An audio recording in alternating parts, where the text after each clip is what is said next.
शांति शांति।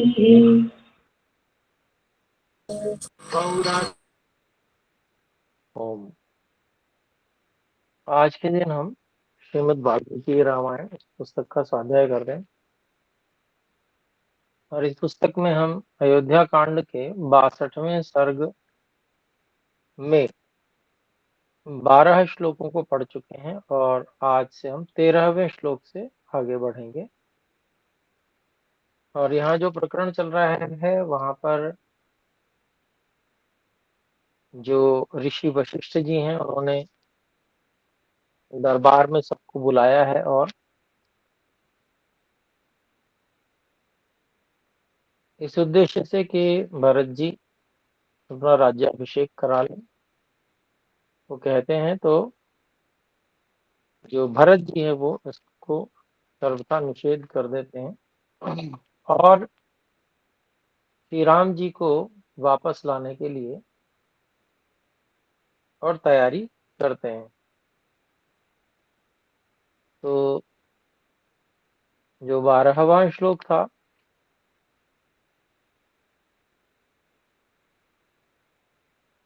तो वशिष्ठ जी ने कहना आरंभ किया है। तो आइए 13वें श्लोक से हम देखते हैं। तात राजा दशरथ स्वर्गतो धर्ममाचरन् धन धान्यवती सीतां प्रदाय पृथिवीं तव।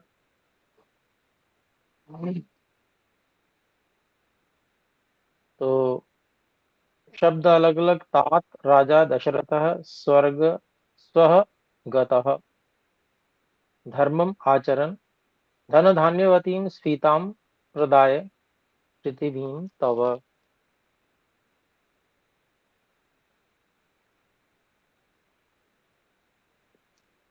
और इसका अन्वय हम इस प्रकार करते हैं।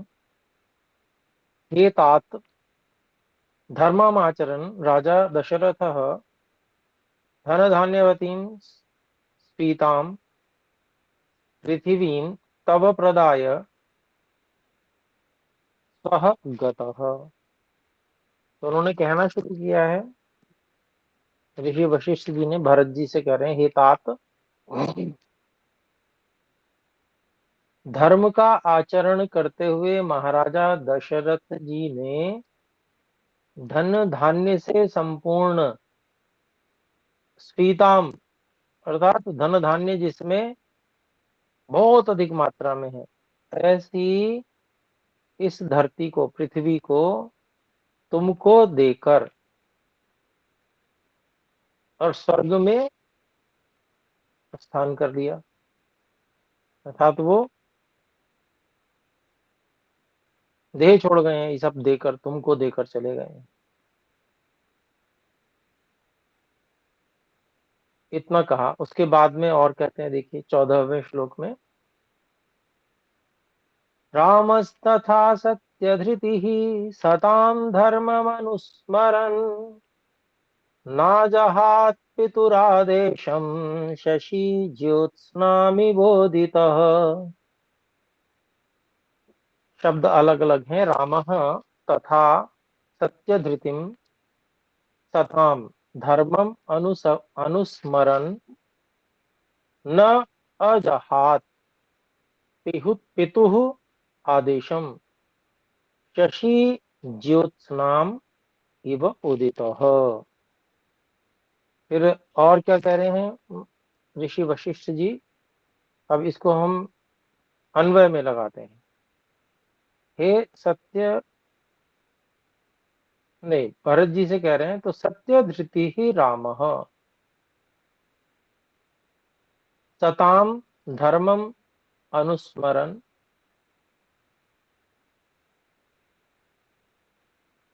पितुः आदेशम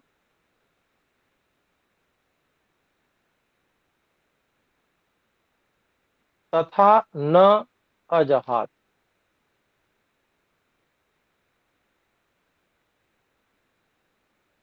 उदितः शशि ज्योत्स्नाम इव। तो कह रहे हैं कि भाई, ये देखिए भरत जी, जो सत्य को धारण करने वाले श्री राम जी हैं, उन्होंने सज्जनों के धर्म का स्मरण करते हुए अपने पिताजी के आदेश को वैसे ही नहीं छोड़ा, न अजहात। उन्होंने पिता के आदेश को ठीक वैसे ही नहीं छोड़ा जैसे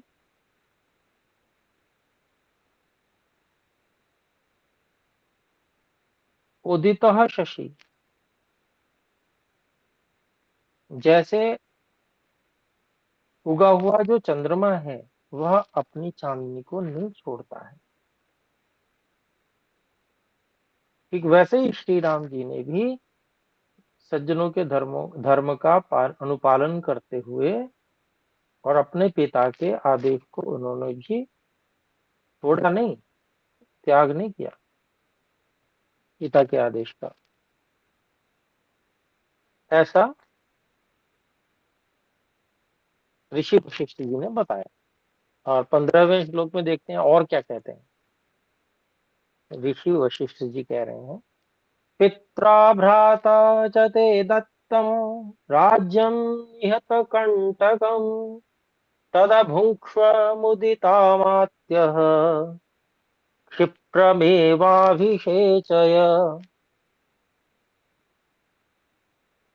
तो अब ये कहते हैं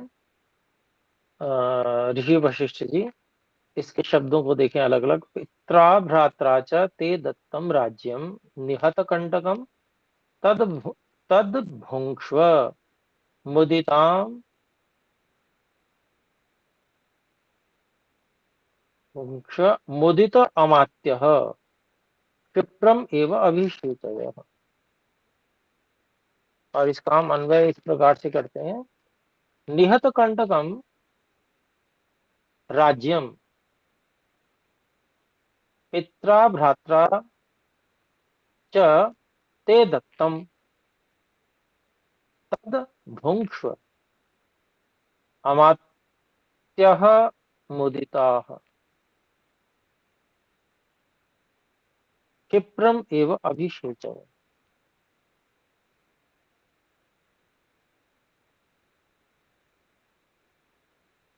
तो यहाँ पर उन्होंने कहा, महर्षि वशिष्ठ जी ने, कि जो जिसके सभी कंटक साफ कर दिए गए हैं, निष्कंटक हो गया है जो, अर्थात जिसकी सभी समस्याओं को हटा दिया गया है, ऐसे राज्य को पिता के द्वारा और भाई के द्वारा आपको दिया गया है। तो उस राज्य श्री का आप भुंक्ष भोग करो। और जो ये अमात्य प्रसन्न है, इनसे शीघ्र ही, मंत्री गण जो है प्रसन्न है, इनसे आप शीघ्र ही अपना अभिषेक कराइए, राज्याभिषेक कराइए। तो ऐसा जो है ऋषि वशिष्ठ जी ने अपने कर्तव्य का निर्वहन करने के लिए भरत जी से कहा।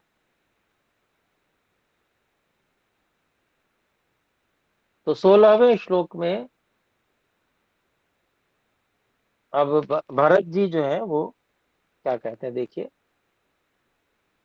तच्छ्रुत्वा भरतो वाक्यम शोकेनाभिपरिप्लुतः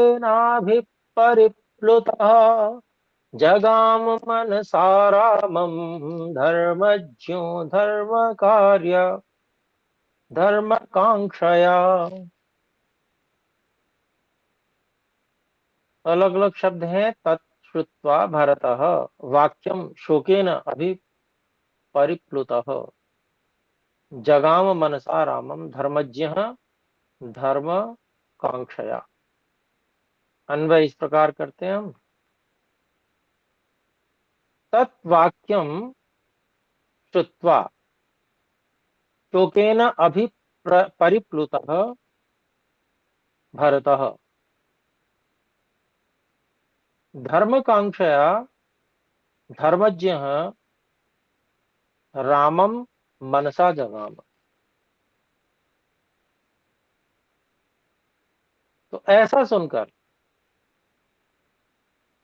ऐसा जो वाक्य ऋषि वशिष्ठ ने कहा उसको सुनकर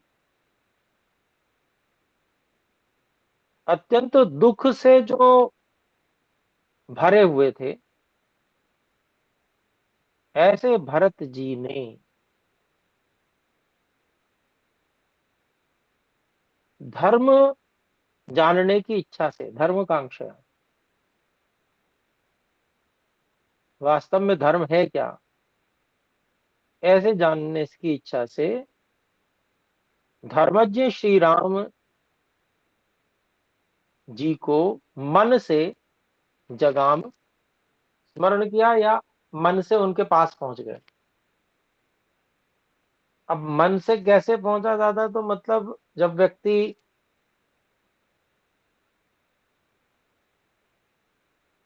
ऐसा सोचता है कि अगर मेरे स्थान पे श्री राम जी होते तो वो क्या करते, क्योंकि वो धर्मज्ञ हैं, और जब धर्मज्ञ है तो वो जो है बिल्कुल सही निर्णय लेते, तो वो क्या करते।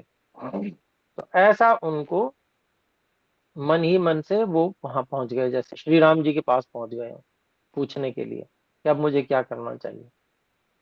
और फिर उसके बाद में क्या कहते हैं, देखिए 17वें श्लोक में, सबाष्प कलया वाचा कलहंस स्वरो युवा विललाप सभा मध्ये जगर्हे च पुरोहितम।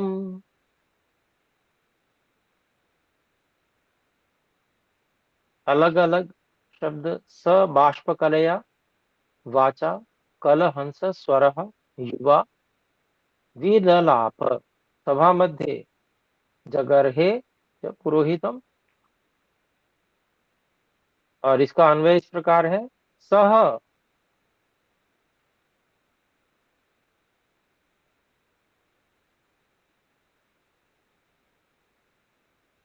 युवा भरत, भरत जी का हम वो कर लेंगे अध्याहार, युवा भरत कलहंस स्वर, स युवा भरत कलहंस स्वर युवा सह बाष्प कलया विललाप सभा मध्ये च पुरोहितम वाचा जगर्हे।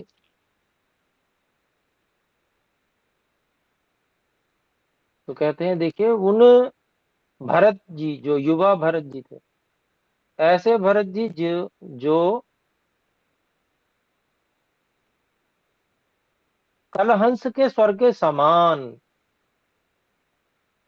स्वर वाले उस समय हो रहे थे। कलहंस का स्वर जो है वह रुंधा हुआ सा जैसा होता है। तो तो वो युवा जो भरत जी, कलहंस के स्वर के समान जिनका स्वर हो रहा था उस समय, उन्होंने आंसुओं, सबाष्प कलया, आंसुओं सहित वाणी से विललाप आरंभ किया, रोना। अर्थात वो उनका रुदन फूट गया, रोना निकल गया, ऐसा जैसा। और फिर उन्होंने सभा मध्य, सभा के बीच में, उन जो पुरोहित थे जिन्होंने ऐसी बात कही कि भाई तुम राज्याभिषेक करा लो, तो उनकी जो है वाणी से निंदा करने लगे वो, कि बताइए कैसी बात मुझसे कह रहे हैं आप। तो इस तरह से ये यहाँ वर्णन कर रहे हैं, ऋषि वाल्मीकि जी ने ये वर्णन किया है कि उनकी स्थिति क्या थी। उनका तो पहले ही गला गला था वो रुंधा हुआ था, जैसे कलहंस का स्वर होता है उसके समान उनका पहले ही ऐसे युवा भरत जी का जो है गला रुंधा हुआ था। और फिर उन्होंने अपने आंसुओं के साथ में मतलब उनकी रुलाई फूट गई, और फिर सभा के बीच में वो उन पुरोहित जी की, जो वशिष्ठ जी थे, उनकी वाणी से निंदा करने लगे कि बताइए किस प्रकार की जो है मुझसे बात कही जा रही है कि आप जो है राज्याभिषेक करा लो। तो ऐसे निंदा करने लगे। फिर 18वें श्लोक में फिर स्वयं भरत जी कहते हैं, देखिए, चरित ब्रह्मचर्यस्य विद्या स्नातस्य धीमतः धर्मे प्रयतमानस्य को राज्यम मद्विधो हरे। श्री राम जी की जो श्रेष्ठता है उसका वर्णन कर रहे हैं। देखिए श्री राम जी की श्रेष्ठता क्या है और भरत जी उसका कैसे वर्णन कर रहे हैं, वास्तव में ये समझने योग्य है। उनकी योग्यता जो श्री राम जी की है वो कितनी जबरदस्त है, वो यहाँ पर वर्णित है। देखिए, तो चरित ब्रह्मचर्य से विद्या स्नातस्य धीमतः धर्मे प्रयतमानस्य कह राज्यम मत विधः हरे। इसको अन्वय में ऐसे लगाते हैं, चरित ब्रह्मचर्य से विद्या स्नातस्य धीमतः धर्मे प्रयतमानस्य।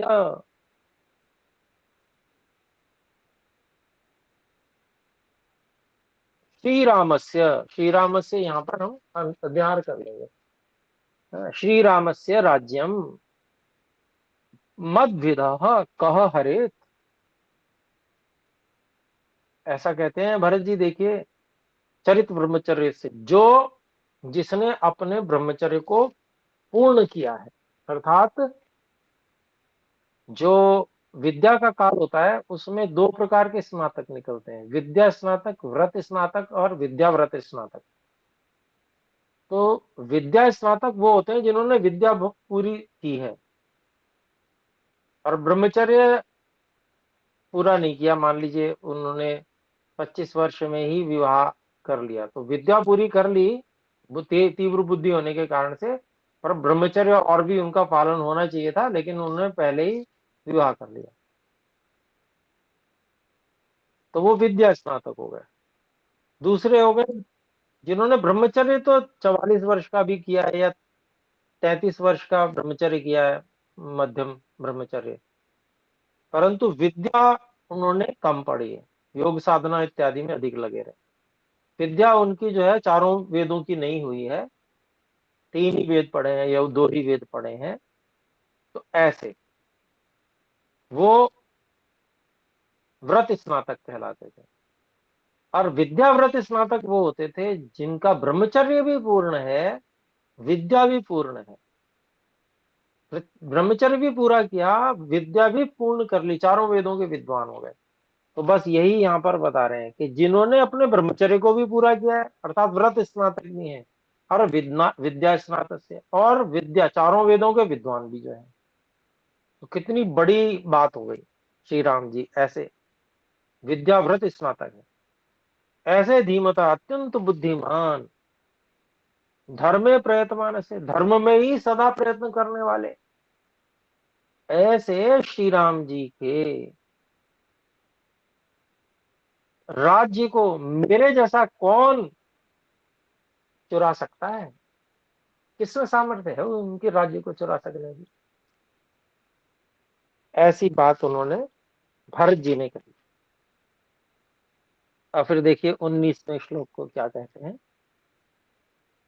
अनार्य जुष्टम स्वर्ग्यम कुर्याम पापमहम यदि इक्ष्वाकूणामहं लोके भवेयं कुलपांसनः।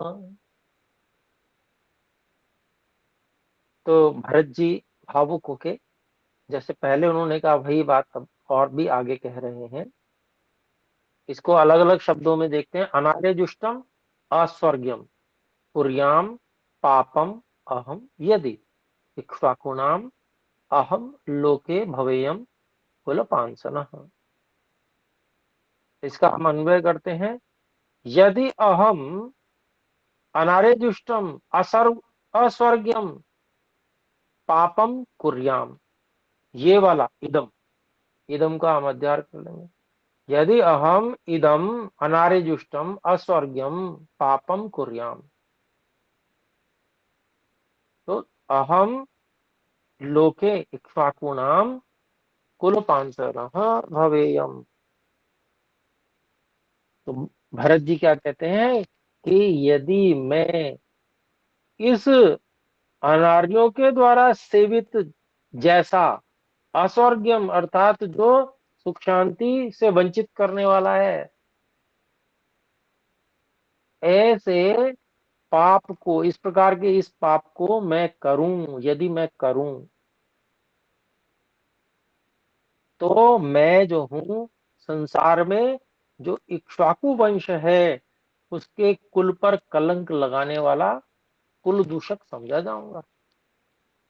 जाऊं भवेयम, ऐसा कहते हैं भरत जी।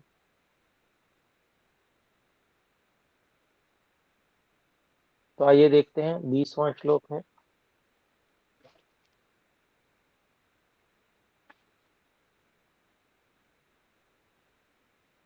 तद्वाक्यं धर्म संयुक्तं श्रुत्वा सर्वे सभासदः हर्षान् मुमुचुरुश्चष्टूनि रामे निहित चेतसः।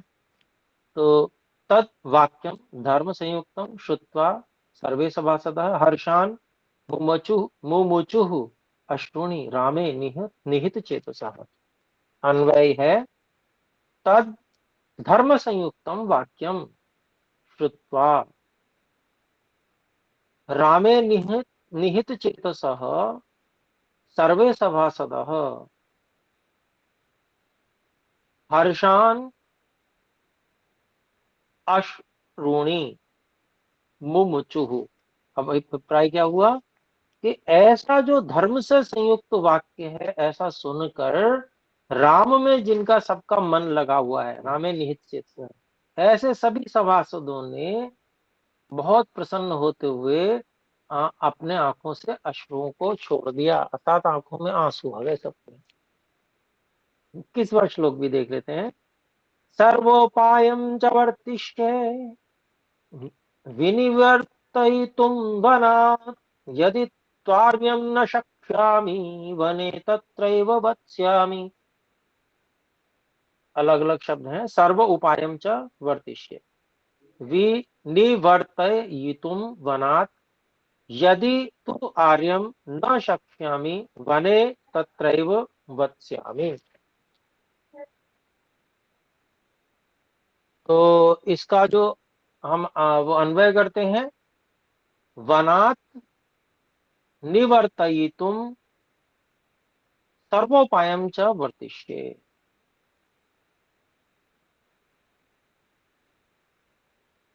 वनात् निवर्तयितुं सर्व उपायं वर्तिष्ये। और फिर कहते हैं यदि यदि च आर्यम तु न निवर्तयितुं शक्ष्यामि तत्रैव वने वत्स्यामि। कहते हैं कि यदि वन से वापस लाने, नहीं, वो कहते हैं कि वन से वापस लाने के लिए जितने उपाय हो सकते हैं सभी उपायों को मैं करूंगा, उनको व्यवहार में लाऊंगा, सभी उपायों को व्यवहार में लाऊंगा। और फिर कहते हैं कि यदि आर्य श्री राम जी को मैं वापस लाने में समर्थ नहीं हो सका, तो वहीं वन में ही मैं रह जाऊंगा, मैं भी वहीं रहूंगा। तो ये देखिए कितना भरत जी का जो सुंदर चरित्र प्रदर्शित किया है। समय हो चुका है तो अभी इतना ही रखेंगे। आगे फिर अगली कक्षा में बात करेंगे। आइए मिलकर एक बार ओम का उच्चारण करें। ओ ओम। सभी को सादर नमस्ते जी। नमस्ते गुरु जी।